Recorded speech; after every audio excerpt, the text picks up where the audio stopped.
In 1992, Pepsi ran a contest in the Philippines that ended up killing 5 people. The contest was called Number Fever, and the idea was simple. Every evening, the news would reveal a winning number. Tomorrow's winning number is 373. And if you had a Pepsi bottle cap with that number, you won 1,000,000 pesos.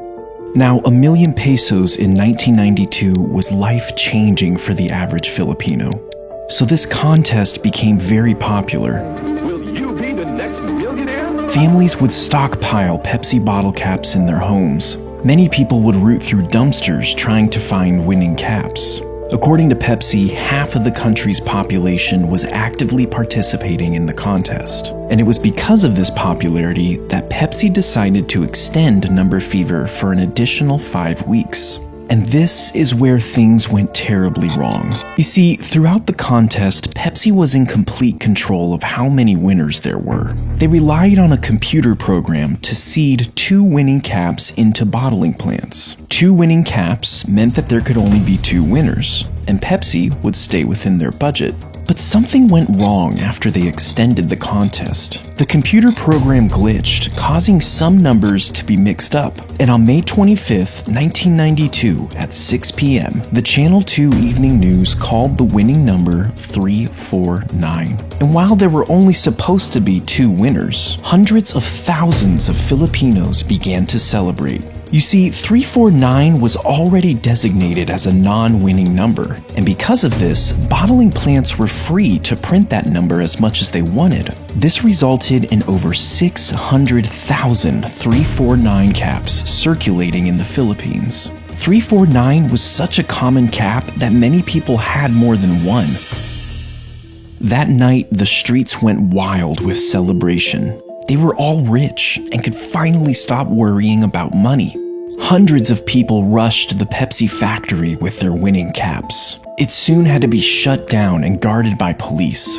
The company quickly realized that they had messed up big time. Pepsi executives had a meeting in the middle of the night to try and come up with a solution. It would have cost them tens of billions of dollars to honor each winning cap. So instead, they put the blame on the computer and offered 500 pesos for each winning cap.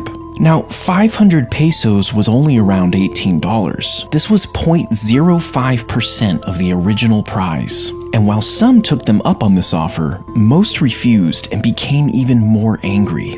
They didn't care about some computer error. Pepsi was a multi-billion-dollar corporation. In their eyes, they had to honor the full prize amount.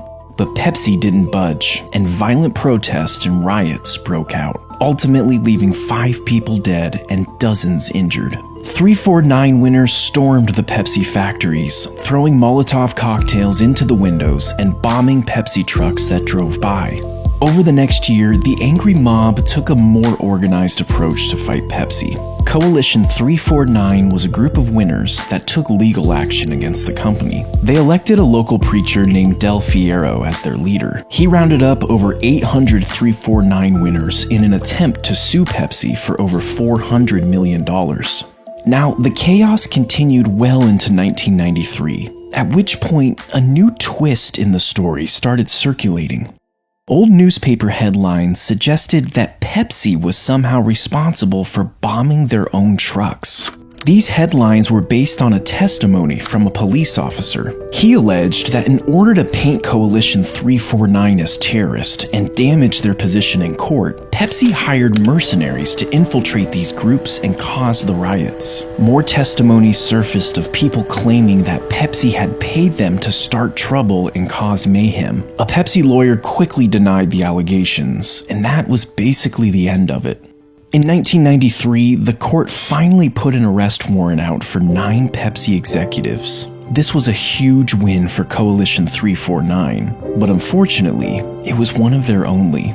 In the following months, almost all of the civil suits and criminal complaints were tossed out of court. And in 2006, the court officially closed the book on all of the remaining court cases. They found that Pepsi had not been negligent in the Number Fever disaster. When it was all said and done, Pepsi only had to pay one small fine of 150,000 pesos. Many Filipinos who experienced Number Fever are still traumatized to this day. Even mentioning the word Pepsi around certain groups is frowned upon. Pepsi was recently asked for their response to the number fever disaster, and they came out with this statement. These events took place almost 30 years ago, and none of the executives familiar with this program are at PepsiCo anymore. We deeply regret any pain and suffering our mistake caused the people of the Philippines.